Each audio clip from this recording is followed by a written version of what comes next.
Norchetta. How's everyone doing? Thank you. Welcome and thank you for joining us for another episode of Competitive Corral. Yeehaw! And So what? yes. Yeah. So what's been going on, man? In Uh the heroes in the realm of the Nexus, what is happening? so I actually think for both of us, correct? This is a big weekend. It was the final weekend essentially of like season play. Like there's a couple of things that come Yeah. after this, but it was the last weekend of things.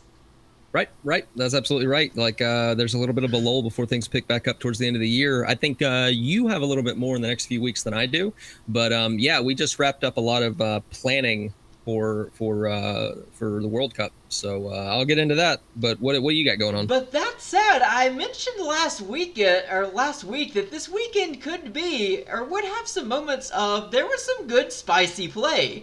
There was a lot of the games were like they didn't really matter because there was teams that had already like locked in their seeding for playoffs and for BlizzCon positioning. But there was a few matches that had some importance on them.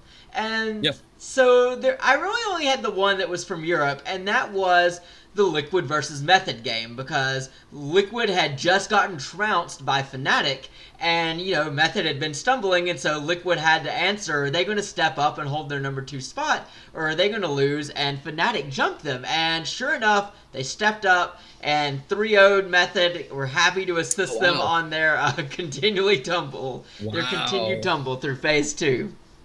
All right. Well, damn.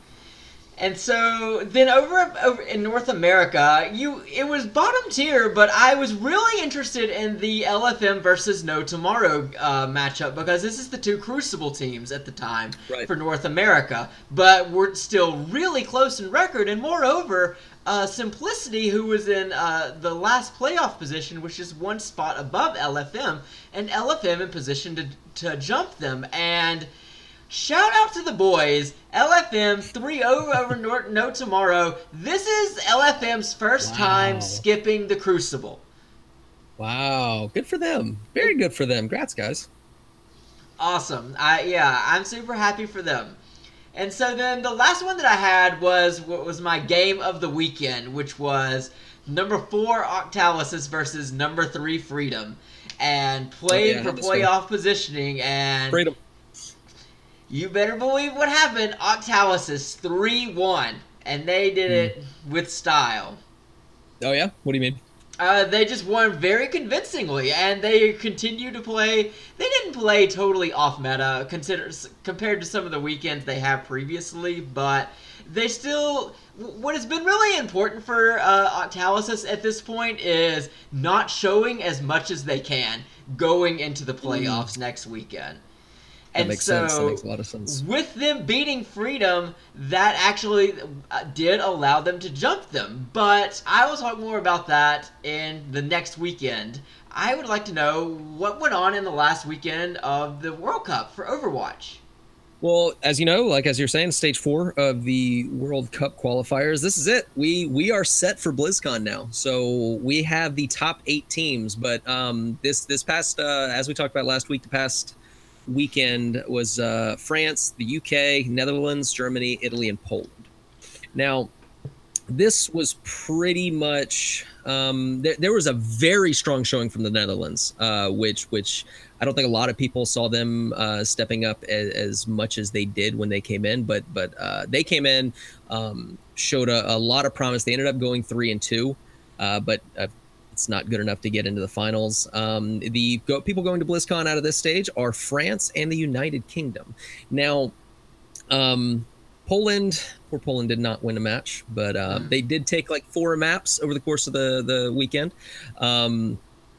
But Italy, same thing. Not too much. Not a whole lot performed. Now Germany is an interesting case.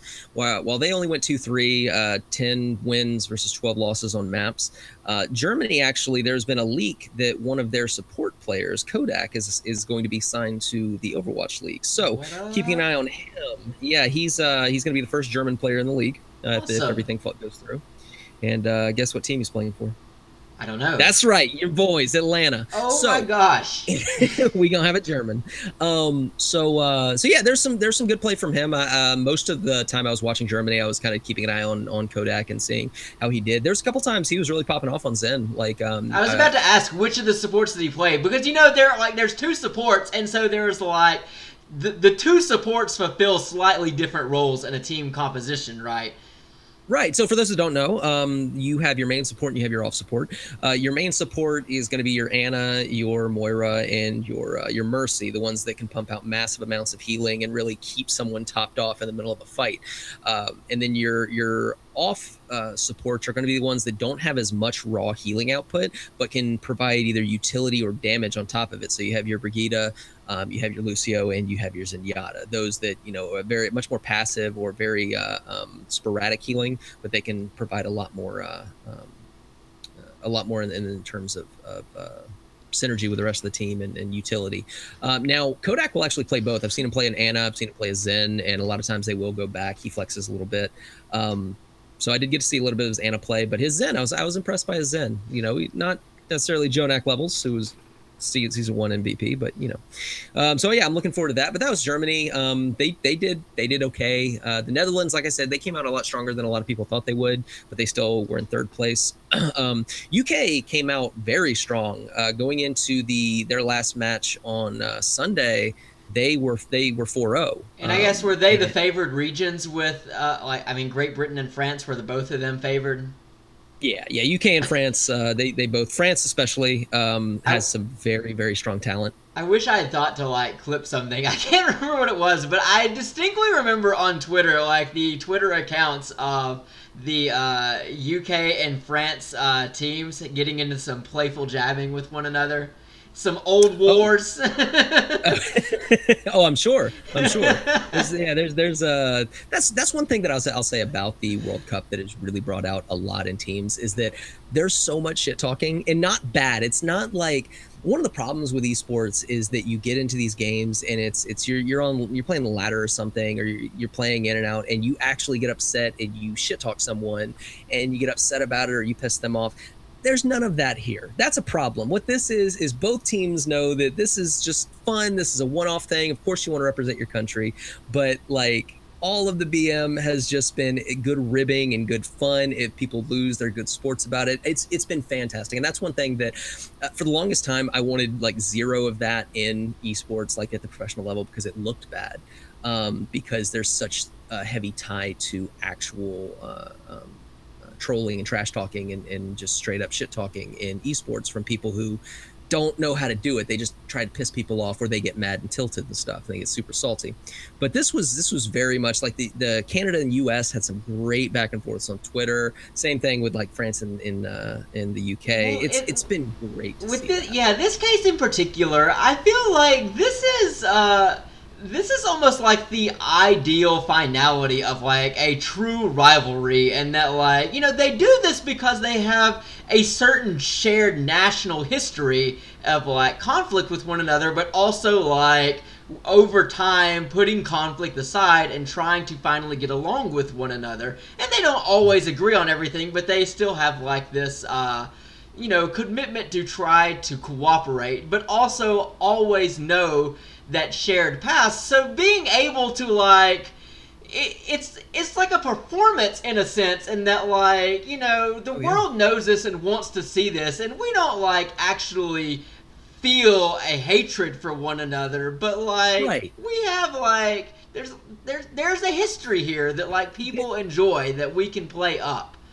There's such a thing as having fun with irrational hatred. Being I hate you because of who you are, but not really, I'm just having fun. And as long as both parties understand this, it's fun. But the minute that someone isn't doing it in fun, or the minute that someone does it and the other person isn't part of the joke, it's no. And that is one thing that that's unfortunately how it comes across a lot of times in esports. But with how publicly everyone's been on Twitter and everything, it's been a really and fun it's season. Also motivating. Even in the jeering of it, there is still a bit of a seriousness if you're hey, our country's gonna kick your country's butt. You're gonna be okay, we'll see. You're playing, but there is some motivation to be the winner. And here's the thing. I'm going to go and break this down. Here's the thing about shit talking and BM and stuff. You can shit talk someone before a game starts. Say, oh, I'm the best, you're going to lose, whatever. That means that you're just trash talking. If you win the game and you continue to trash talk, you're an asshole. Yeah. You've already won. Yeah. Like, just be like, hey, good game. You know, you trash talk to get in their heads. But once you've won, that just There's be a nothing good left to winner. prove. Like, be a good sport. And then on the other side of the coin, if you lose and then continue to trash talk, you're even worse. You're a poor sport, like piece of trash. Like BMing and trash talking is great before the game and even during the game, but once it's over, you have to have this understanding that, oh, we're just people playing a game and we've known that the whole time. If you are angry or you keep trying to push off, if you're using it as excuses, it comes off really immature and really, really poor sportsmanship. So yeah, that was I digress though. That was a little tangent on toxicity, but I did want to get into something very interesting about this stage. Was that France going into day 3. So the UK and France, and this has happened with several stages. The UK and France played each other at the last game of the last day. Mm-hmm. It's happened in the US and Canada as well. Going into this last game, the UK had only dropped a single map. They had not lost and had only dropped one map. Wow. That one map they had dropped. They came out strong. As the UK, they came out, had not lost, and had only dropped one map, and that map was to Germany. France was going into the final day, having not lost and only lost 2 maps to Germany. So while Germany didn't even secure the number 3 spot, they were number 4. They were in the bottom 50%. They were the only team to even take a map off the Giants at the stage. But then, as they went into day 3, the match of the weekend was UK versus France. So, the Clash of Titans. Then that's great. UK had dropped 1 map versus Germany. France dropped 2 maps versus Germany. Both teams were undefeated, and France wiped the floor with the UK. There were some close matches and stuff. I'll admit, Blizzard World, I know it went into a second round of attack. Wow. So, and same with Route 66, but France took every map, and it was a lot. Now, something to consider. We've talked about the level of play and how a lot of people in Overwatch League and stuff like that play at a higher level, and if you have more players, you're more likely to do well because your players have been playing against other high-level people.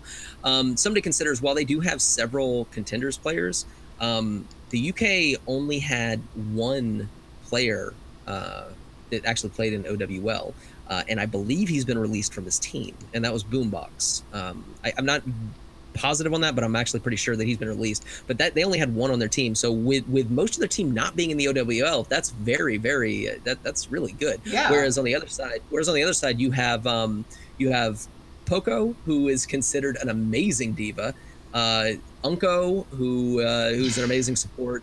AKM, who does great things with Genji and Tracer, and then Soon, who's considered one of the best hit scans. They had an OWL level team. So, they won. That's unsurprising. But the fact that the UK did so well without it, and the fact that Germany, with 0 players in the OWL, came in and they were the only ones to take maps off, I'm going to go ahead and credit my boy Kodak for that and say that that's what's up. Op support, also known as the skill roll. I'm telling you, man. No, the MVP of season 1 was Jonak. Exactly, man. He was a healer, but he would also nuke the hell out of them. That charged up right click, man. But yeah, so that is what happened this past weekend. The UK and France are going, and if it's cool with you, I'm just going to go ahead and roll straight into what BlizzCon is going to look like. Yeah, so you said at this point they are like the things are set. This is pull this up real quick. I sent you something the bracket to pull up. Now this is let's see, BlizzCon is the 2nd of November, I believe. So we are looking at a solid month and a week before we get anything else. But when we go to BlizzCon, you got that pulled up? Yeah. So yeah, this is the brackets. After the final match was done on Sunday, they went ahead and randomly selected who would be facing off against whom. in the seeds. So These starting opening off, sets are so perfect. USA, UK, France, Canada. Yes. yeah. We're starting off strong. Yeah. France and Canada coming out like that's going to be really fun to watch. USA and UK, that's just like they could not know anything about each other except for that, and that would be a rivalry. Um, The and then red, white, and blue going on and here. then China versus Finland is going to be really, really interesting. I feel like China's going to take this, but I'm interested to see what Finland can do. There is so much talent in China that we don't hear about because of things like Twitch. Not really. Twitch has been blocked over there, by the way. Oh my gosh. Yeah, Twitch is now blocked over there. But yeah, we don't hear a whole lot from China because of that, because they have their own services and stuff. But they have a lot of talent. So I'm really intrigued to. Did you hear they're saying that one of the top Google experts said that there's going to be two internets by like 2028, one Chinese, one in English. I have not heard this, but this makes 100% sense to me. I know, right? But anyway, yeah. So we're gonna have France versus Canada. That's gonna be fun to watch. China versus Finland, which I really think China's gonna come out on top. Oh, I think France is gonna. Ooh, actually, I don't know. Ooh, I'm gonna put my money behind France on France versus Canada. Canada has a very strong team, very very strong team. Arguably some of the best players in the world at their roles, but France has just been on fire and they got a lot of talent. China and Finland, I think they're going to do a lot of good things, but remember they kind of squeaked in in the Korean stage. So there's a chance they may be one of the lower tier teams of this tournament, but I still think they can. They have a lot of good individual players, so they may be able to put some damage into China. U.S. versus UK. I mean, that's not even a question. Sorry, UK, you're going home. But yeah, I mean, the U.S. team is generally pretty damn strong. And then let's all take a moment of silence for Australia. It will be a very short trip for them. Australia's fine. They're a good team. They're no South Korea, but they're a good team. Someone's got to play them. That's yeah. So the U.S. is going to knock UK out. France is probably going to beat Canada. China's probably going to beat Finland. Australia's going to be licking their wounds. The interesting thing here is the U.S. and South Korea are more than likely going to be playing each other in the semifinals. This was the case last BlizzCon too, I think. Right. And that's going to be a huge match to face off against. But what I want to look into is I would love to see a South Korea versus China match. I think that would be a fun final to this, especially with South Korea being considered the highest source of players, while China has the 3 new teams, a total of 4 different teams coming into the Overwatch League. That's going to be a fun game to watch if we get that far. But yeah, I think France is going to take it. I think China's going to take it. U.S., South Korea. Between the U.S. and South Korea, I'm going to believe the U.S. is going to take it. And I think, oh man, I think China's going to take it from France. So I think it's going to be China versus the U.S. Hey, look, that's topical. And, get back to me in a few years. And then, yeah, so hopefully we'll see the U.S. take everything. Hopefully it won't just be another South Korean victory. I'd love to see them knocked down. And yeah, that's the bracket for BlizzCon. We got about a month and a week, and that's what I'm going to be kind of looking forward to up until the end of the year. So yeah, what are you looking at, man? Or do you have any thoughts about the any of those teams? I am super excited about it for sure. Like I said, that is a great opening set of matchups, and I want to watch every single one of these. Actually, there's 4. Yeah, that's been the hardest. That's been the hardest part, is that most of these stages, with the exception of the LA stage, pretty much all of them were really off times to be able to watch. I did get to see UK versus France, since that ended up being at like 10 a.m.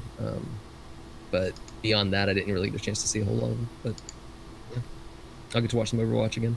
And then when BlizzCon's over, we'll have like preseason for season 2 like around the corner, and we'll be back into the heat of it. Incredible.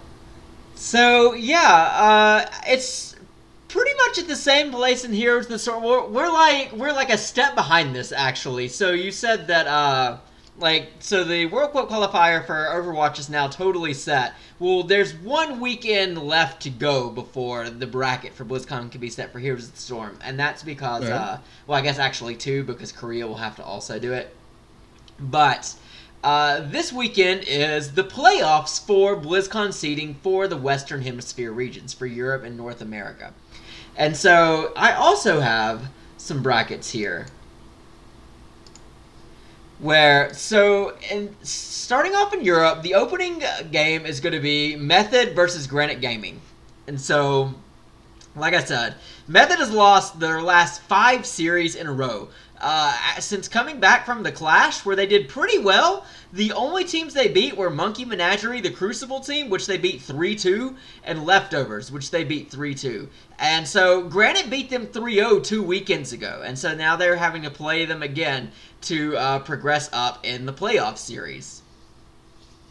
But then you see down there at the very end, waiting at the end, is Fnatic, and Fnatic, as I've said, has been on the totally opposite end of that coin, where they've won 6 of 7 matches this split since missing the Clash, and the only team they lost to was Dignitas. So, I mean, looking at the teams that have to go against Fnatic, I am not sold that any of them are really going to beat Fnatic, to be honest with you. Their kryptonite isn't there. Yeah, so it's... Fnatic has been on fire, and these guys have been hit or miss at best. But so looking over to North America, then we have one extra round that we have to play through. So Europe gets the third pickup for BlizzCon, where North America only gets 2. So we have to play an extra set for the number 2 spot. So thankfully, my boys, Tempo Storm, pulled it out last weekend, and they held on to this number 2 spot. They get to play last. The opening match of the weekend, though, is LFM versus Endemic. So, like I said, this is LFM's first time not playing in the Crucible. So, they're pretty hyped for themselves. And actually, they 3-0'd Endemic 2 weekends ago. So, they got to be feeling pretty confident about this going into it. Because also... So, Endemic's only wins this split came against Simplicity, who is now in the Crucible, which was last week, and then they had a surprise upset over Freedom in Week 7. But they also just made another role swap in their team, so I think LFM could actually take this off of them and move up to play Freedom. At that point, I would consider Freedom to be the stronger team, but it's all largely irrelevant, in my opinion, because none of that matters up to Octalysis. It's going to be Octalysis versus Tempo Storm, and man, this is going to be a difficult match for Tempo Storm, because Octalysis already beat them a couple of weekends ago, but moreover, what I was telling you about, the thing that has been allowing Octalysis to do so well this split is they've been having such unconventional drafts that, like, people haven't really known how to handle them. And so the more that Octalysis doesn't show of their playbook, the better in a position they are to move on. And so playing the second to last game, it's the best position they could be in, other than being in the grand finals position in Tempo Storm's place. So yeah, I mean, worst case scenario here, you get in a position where you have to reveal the stuff you've been training for, and Tempo Storm has a very limited amount of time to react to that. So it's not like they have multiple rounds to watch you play. They have one good match, right? And that's something a lot of people kind of don't realize when a team starts to get stomped and stuff. They're like, why didn't they do this? Or why didn't they do this? Why didn't they try something different? There's usually a really good reason that a lot of stuff are held on till the end, because, like, yeah, we'll get through this game, but a lot of people are thinking that these things are just tournaments and stuff. But with seasons, you have to realize that, hey, maybe in a few days or like a week, we're going to be having to go against that team that's way better than us, and we need to hold some stuff onto that. Yeah. There's a long game to this. It's not just winning every map that comes before you. It's planning for the long game, and that's why things like coaching staff and support staff are so important in this. Right, exactly. And so, like, it's pretty wild that Octalysis just basically, like, after coming back from the Clash, they were like, we're just going to play out the rest of the split our way, and we're going to see what happens. And yeah, they've just been coming out of the woodwork with some crazy stuff. Like, Justing, their main tank's Twitter handle currently says, like, Zul Tank, because he, like, out of nowhere a few weekends ago pulled out this specialist, a melee specialist that was supposed to be, like, a strong double lane pusher, and was the solo tank for his team on it. Just insane things, and winning handedly with it. So yeah, they've been able to pull out a lot of wild things, but also been able to like keep other things in their back pocket. And yeah, they're not just thinking about this playoff; they're thinking about BlizzCon at this point. They're thinking about the international competition. Yes, that makes sense. So the breakdown of this is that in the European region, each game is going to be at 2 p.m. Eastern Standard Time, Friday, Saturday, Sunday. In North America, we have to play the 2 matches on Friday at 5 and 7:30 Eastern, and then Saturday and Sunday they're all at 5. So, like I said, I will watch as much of it as I can, but in Europe, I'm just going to probably look mostly to Fnatic, but Octalis' Tempo Storm is going to be huge. Korea is finishing their season this weekend, actually, because they had their Thanksgiving holiday this past week, apparently. Oh, yeah. Yep. So, actually, their Week 10 is this coming weekend. Okay. But when I was looking at the schedule for this weekend, actually, it turns out that at the bottom of their standings, Supernova is playing Feliz this weekend, and they're in a situation like LFM Simplicity where if Feliz wins their match, they could jump Supernova and Supernova fall into the Crucible this weekend. So, although I don't know anything else like other than the top 3 in the middle of Korea region, there actually is something on the line this weekend in Korea. See, that's something I would love to, and this is the problem. There's not enough time. There's so many things to watch and do, and I'm still hard stuck in. We don't need to go into what rank I am. So, but that's one of the things. Like, there's like League, and there's the main play, and then there's like contenders and Crucible and stuff like that. But I would love to watch the teams that are having to fight to get their spot, because that, I'm sure that is some scrappy play right there. Like, people who know that if they win, they can get to that next level, and if they lose, they would lose that level. I mean, that's a great place to watch people play when there's that much riding on it, besides just the, oh, I'm already at this level, I just need to win this game for numbers. No, it's if I win this, our team goes to a whole new lifestyle, you know? Exactly. And I appreciate that you were interested in that, because although the playoffs are this coming weekend, the Crucible matches are the following weekend, and I intend to totally dig into at least the backstory and some like knowledge of like the players on these open division teams and who is trying to play their way into the Pro League, and kind of like give an overview of them in our next episode. Yeah, that's what I'm kind of trying. I'm going to plan on doing. Like I said, and we kind of roll into this. Like, we're going to have a little bit of downtime before BlizzCon. At least I'm going to have more than you will. But hopefully between now and the start of Season 2, or even the preseason of Overwatch League, we're going to be getting some finalized teams, rosters, and stuff like that. So as soon as we have like a built roster, I'm going to try and kind of briefly go over who they are, where they come from, especially when it comes to the expansion teams, especially when it comes to Atlanta. Yeah. But that's kind of my plan for the basic future, with not a whole lot going on, but there should be news trickling in. Starting next week, I know that you still have some stuff that you're going to be going over, but I'm going to try and gather up some of the juiciest and spiciest leaks I can find to talk about. That's awesome. Well, I will say this though, until we get to that episode next week, wrapping it up, closing it out, you guys don't have to wait until next week. You can get these spicy droplets anytime by following Norchetto on Twitter at Norchetto.